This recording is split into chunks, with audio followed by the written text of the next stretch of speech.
Program ini didanai oleh para sahabat dan mitra dari Joyce Meyer Ministries. Hal pertama yang harus kita pelajari adalah bahwa kita bisa berdoa kapanpun dimanapun. Belajar berdoa sebelum memulai hari. Doa adalah kebutuhan bukan keharusan. Kita akan lewatkan hal baik jika kita tidak memulai hari kita dengan berdoa.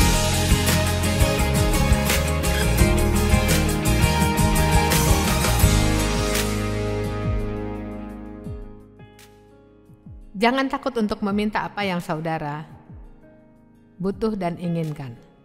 Yohanes 14:12-14. Yohanes 15:7-8. Yohanes 15 ayat 16. Yohanes 16, 23-24.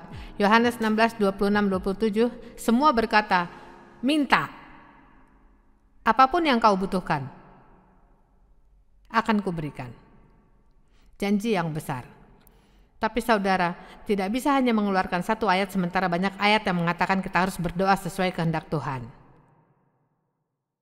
Jadi kita butuh semua konteks dari firman Tuhan, tapi saya tidak mau saudara menjadi takut karena saudara salah berdoa, sangat takut sampai tidak berdoa. Jadi saya sarankan selagi saudara belajar tentang keinginan Tuhan, tetaplah berani dan kuat dalam doa. Bilang pada Tuhan, kalau ini bukan kehendakmu, jangan berikan padaku. Aku tidak mau apapun yang bukan kehendakmu. Kalau kita sudah cukup dewasa untuk berkata, Tuhan, aku tidak mau apapun yang bukan kehendakmu. Dalam kitab Yohanes 15, Yesus berkata, kalau kau tinggal dalam aku dan aku dalammu, mintalah maka itu akan diberikan padamu. Dulu saya tidak mengerti kalimat ini. Kenapa Tuhan bisa bilang, mintalah maka aku akan memberikannya kepadamu, karena saya sadar beberapa hal yang saya minta tidak sesuai kehendaknya. Ada rahasia yang harus kita ketahui, kalau kau tinggal di dalam aku artinya hidup tinggal menetap. Tuhan tidak hanya keluar saat hari Minggu saja. Hello. Yesus tidak mau hadir di hidupmu pada hari Minggu saja, tapi juga hari Senin, Selasa, Rabu, Kamis, Jumat, Sabtu, saat bersiap-siap, saat makan, saat berkumpul bersama, saat menonton televisi.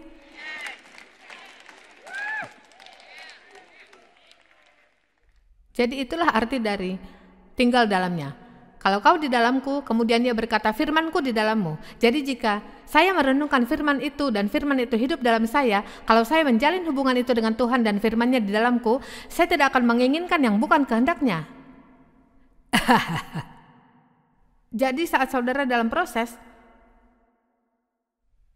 untuk bertumbuh, jangan takut untuk meminta. Tapi kalau tidak dapat, jangan kecewa. Dan jangan iri hati atas kepunyaan orang lain yang saudara ingin, karena saudara tahu kenapa? Kita semua punya jalan masing-masing yang sudah ditetapkan Tuhan untuk hidup kita.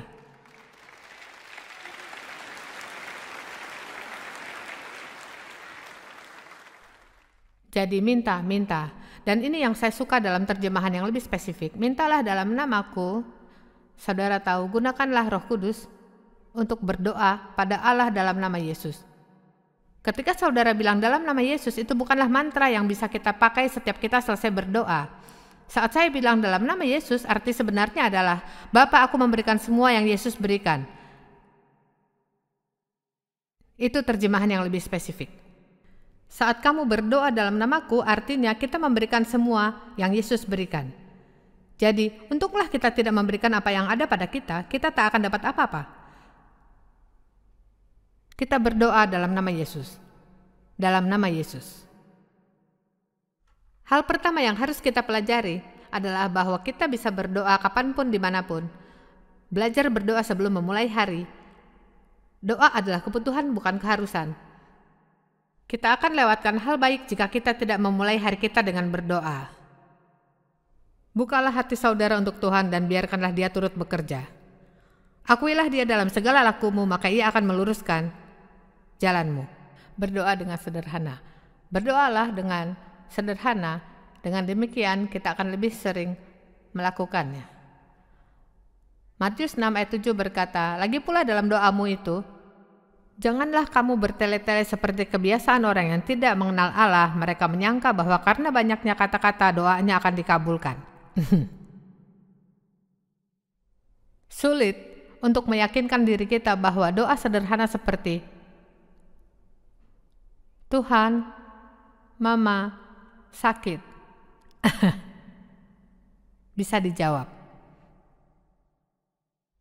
Berdoa dengan sepenuh hati, doa dengan kesungguhan dan ketekunan hati dari orang benar akan menghasilkan kekuatan yang luar biasa.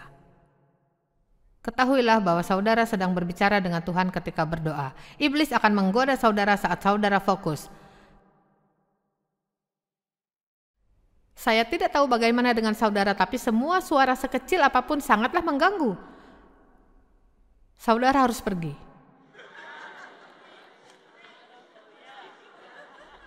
Oke, satu lagi hal penting untuk saudara lakukan agar doa saudara dijawab. Hilangkan perasaan benci pada siapapun. Saudara mungkin tidak mau membahas ini pagi ini, tapi saya akan melakukannya. Apakah saudara lagi kesal? Saudara tahu menyimpan kekesalan kepada siapapun tidak akan mengubah hidup mereka, melainkan akan menghancurkan hidup saudara, membuat saudara marah, membuat saudara pusing dan sakit perut. Apa yang Alkitab katakan dalam Efesus 4, jangan simpan kemarahan sampai matahari hilang, jangan biarkan iblis mengambil alih hidupmu. Kalau saudara mengizinkannya, iblis akan menghancurkan hidup saudara. Kenapa iblis bekerja sangat keras untuk membuat kita membenci sesama? Berapa kali dalam minggu ini saudara bisa tersinggung dengan perkataan orang? Hal yang baik bagi kita untuk mengabaikan hinaan dan berkata, saya tidak percaya itu. Saya tak akan mengizinkan iblis menipu saya lagi. Dan pasti mereka akan membela diri mereka, kamu tidak tahu apa yang terjadi. Dan itu benar, saya tidak tahu, tapi saya tahu cerita saya dan saya tahu apa yang terjadi pada mereka dan saya tahu pendapat Alkitab dan semua yang Tuhan katakan adalah untuk kita, bukan untuk orang lain, tapi untuk kita. Berdoa saat kita masih membenci akan mempengaruhi doa kita, dan itu buruk.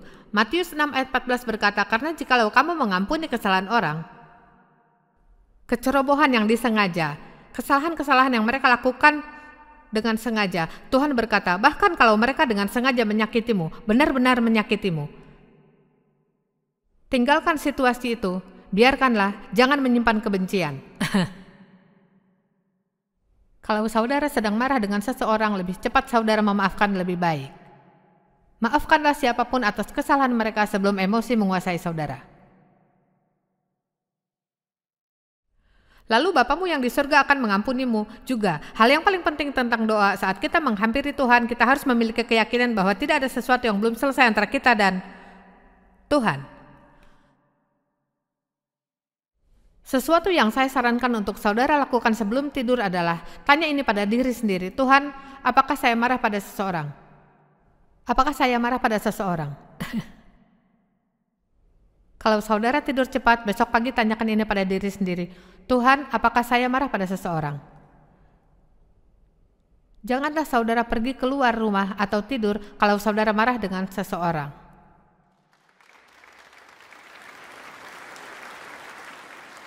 Satu ayat lagi, karena itu aku berkata kepadamu, apa saja yang kamu minta dan doakan, percayalah bahwa kamu telah menerimanya, maka hal itu akan diberikan kepadamu. Sekarang saudara tahu, itu sudah mencakup 4 topik sekaligus. Jadi apa kata Tuhan? Saudara meminta, saudara percaya akan diberikan, maka saudara mendapatkannya. Saudara lihat, pertama kita imani, maka kita melihat. Pertama kita percaya, maka kita melihat. Di lingkungan kita bilang, saya tidak akan percaya sebelum melihatnya.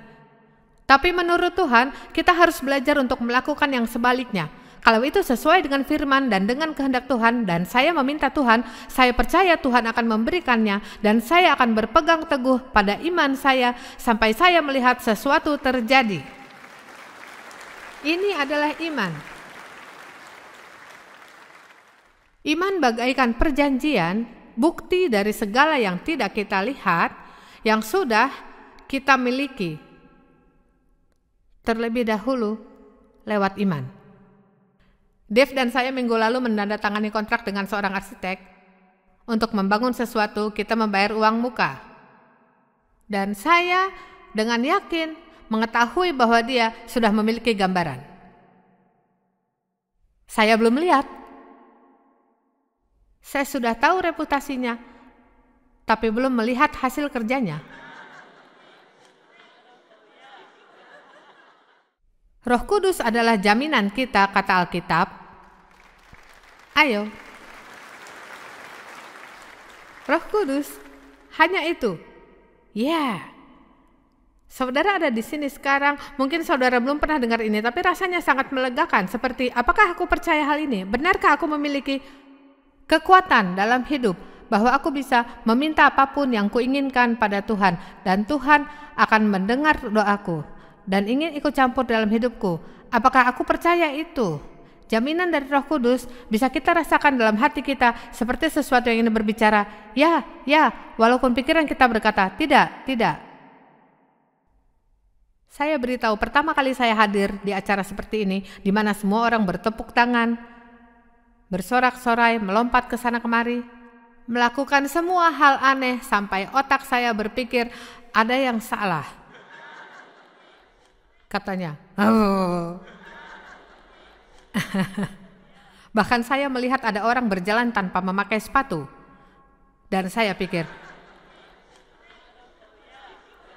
dia tidak pakai sepatu. Sekarang saya belum terlalu meyakini hal itu, tapi Tuhan memang menyuruh Musa untuk melepas alas kakinya, saya tidak tahu.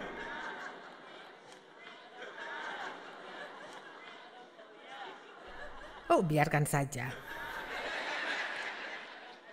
Kita berpikir bahwa mereka bukan Kristen karena mereka bertato. Kita berpikir bahwa mereka bukan Kristen karena gaya rambut yang aneh. Seringkali kita berpikir seperti itu.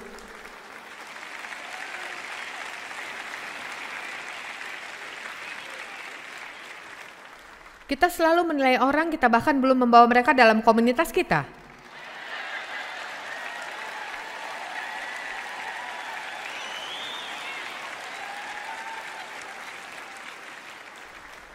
Saya dan teman saya seorang pelayan Tuhan sejati. Kita pergi ke mall untuk berbelanja, lalu ada perempuan bertanya, apa yang kalian lakukan di sini? Oh, kita menghadiri seminar tentang Alkitab. Lalu dia bilang, saya juga Kristen. Dan kalau ada orang berkata itu seperti, jadi apa maksudnya kalau kamu juga Kristen? Dan kita tidak membahas hal itu lebih lanjut, tapi kemudian dia menjelaskan kita tentang Tuhan menurut pandangan dia, dan tiba-tiba dia tidak sengaja mengatakan kata kasar. Saudara tahu kan kata ini adalah kata kasar. Bahkan umur kita berbeda. Dan tentunya saya masih kecil, tapi pendeta itu mendekati kita. Lalu perempuan rohani ini bilang, maaf saya berkata kasar, dan berkata, kamu tahu Tuhan juga kadang berkata kasar. Saudara lihat respon kita sama. Mental saudara belum siap. Lalu saya menghampiri dia dan saya berkata, Tuhan tidak berkata kasar. Saya membela Tuhan, Tuhan tidak berkata kasar. Lalu teman saya yang pelayan Tuhan ini menghampiri saya dan dia berkata, tapi ia mengasihi mereka yang melakukannya.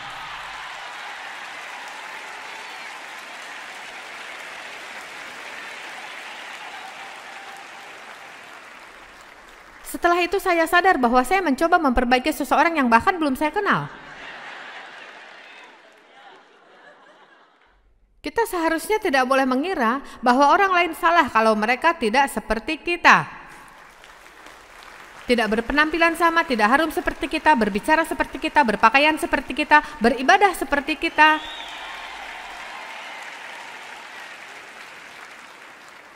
Banyak sekali jemaat Kristus yang masih menyimpan kemarahan. Saudara tahu masalah ini terjadi di antara golongan antar gereja. Gereja ini tidak suka dengan gereja itu. Saudara tahu mungkin ada beberapa gereja di kota, tapi mungkin ini tidak terjadi di banyak tempat. Tapi mungkin ada gereja yang bilang, kamu pergi ke acara Joyce Meyer. Acara dia itu ternyata apapun itu. Itu adalah sesuatu yang tidak layak.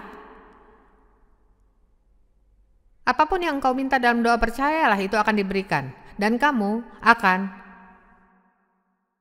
mendapatkan. Ketika saya menghadiri pertemuan pertama dan mendengar pernyataan ini, saya pikir tak mungkin. Tapi hati saya berkata, ya. Konfirmasi di dalam hatimu bahwa Tuhan sedang bekerja, yang saudara akan lihat. Saya beritahu sesuatu, masalah apapun yang saudara alami, saya tidak peduli masalah apa yang sedang saudara alami, semua akan indah pada waktunya. Ayo, pada akhirnya semua akan berjalan sesuai dengan kehendaknya. Pada akhirnya, sangat banyak yang terjadi di dunia hari-hari ini. Banyak orang bertanya pada saya, apa pendapatmu tentang hal yang terjadi di dunia saat ini? Saudara tahu, kadang saya tidak punya jawabannya. Tapi bukan berarti saya hidup dalam ketakutan karena Tuhan menyertai kita. Beberapa bulan lalu saya baca kitab Mazmur 37, di sana dikatakan jangan takut karena orang yang berbuat jahat. Sebab mereka segera lisut seperti rumput, tetapi orang yang menantikan Tuhan akan mewarisi negeri. Pada akhirnya. Amin. Dan kabar baiknya adalah kita sudah mengetahui akhirnya karena kita punya Alkitab.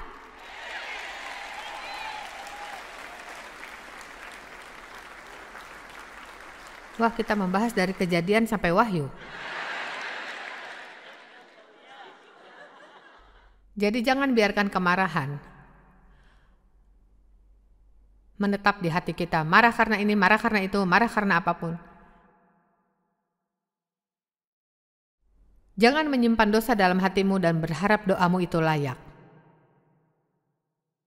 Mazmur 6:18, kalau ada niat jahat dalam hatiku, tentu Tuhan tidak mau mendengar. 1 Yohanes 1 ayat 9, jika kita mengaku dosa kita, yang artinya menyadari kesalahan kita dan berbalik ke jalan Tuhan. Berapa banyak dari saudara yang menyadari dari awal akan kesalahan yang dilakukan dan berkata ini hal yang salah? Bahkan ada yang tetap menikah walaupun itu adalah kesalahan.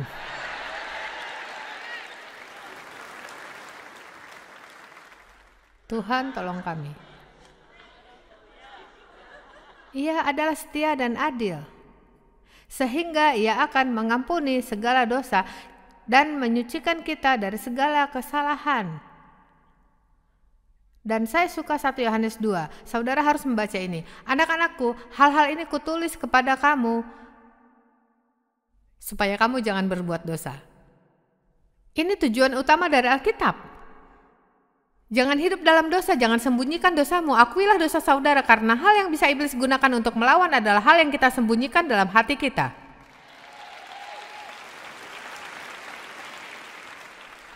Ini menurut saya, kalau saudara dulunya adalah pelacur dan saudara menyembunyikannya karena rasa malu dan takut, ceritakanlah kepada teman terdekat. Kalau tidak ada, saudara beritahu saya.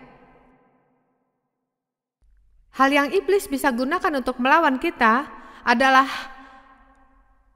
hal yang kita sembunyikan. Jika kamu tetap dalam firman-Ku, kamu akan mengetahui kebenaran dan kebenaran itu akan memerdekakanmu.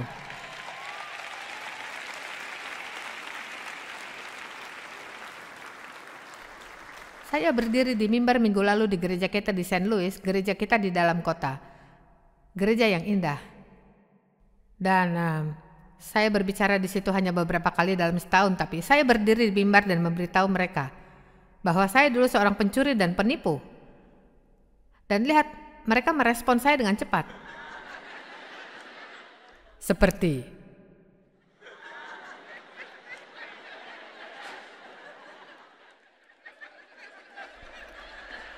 mereka berkata, bagaimana kita bisa menerima itu?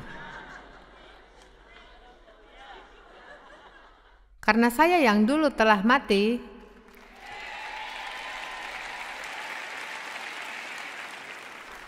dan saya ciptaan baru dalam Kristus,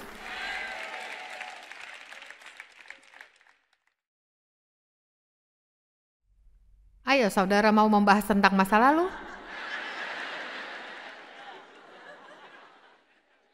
Tapi lihat, saya tidak merasa terganggu kalau ada seseorang yang berani mengakui kesalahan masa lalunya, bukan hanya kepada kita, tapi kepada semua orang. Mungkin tidak satu dunia, tapi setiap orang yang mendengarnya. Saudara perhatikan, saya bilang, saya yang dulu. Saya yang pernah. Orang yang dilecehkan oleh ayahnya selama 15 tahun telah mati dalam Kristus.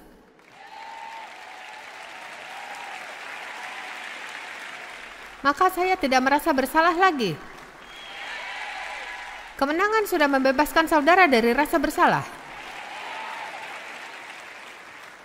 Saya bisa, ketika saya membahas saya yang dulu, seperti saya membahas seorang yang dulu saya kenal waktu di masa yang lalu.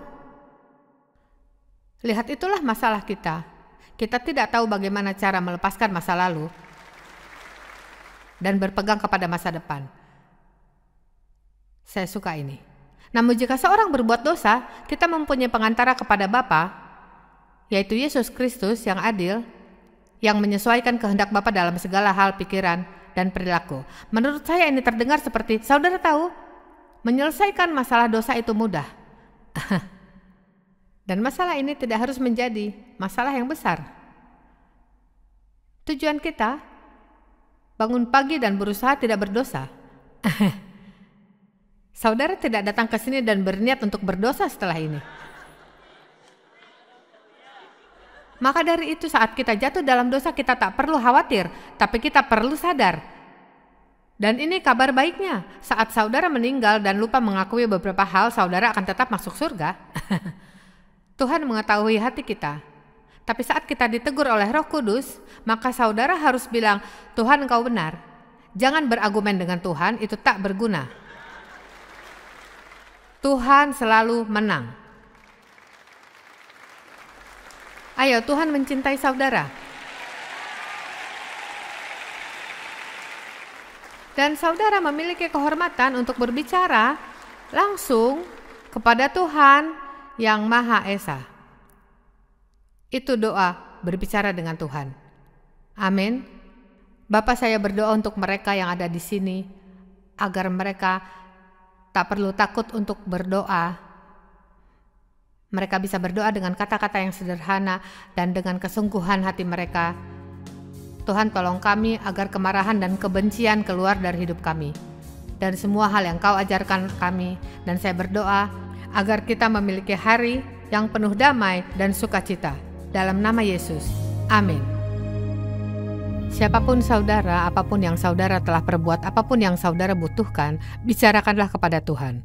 Itu yang kita sebut doa. Firman-Nya berkata bahwa kita harus meminta, sederhana tapi sangat berkuasa. Markus 11:24 berkata ini, karena itu aku berkata kepadamu apa saja yang kamu minta, dan doakan, percayalah bahwa kamu telah menerimanya, maka hal itu akan diberikan kepadamu.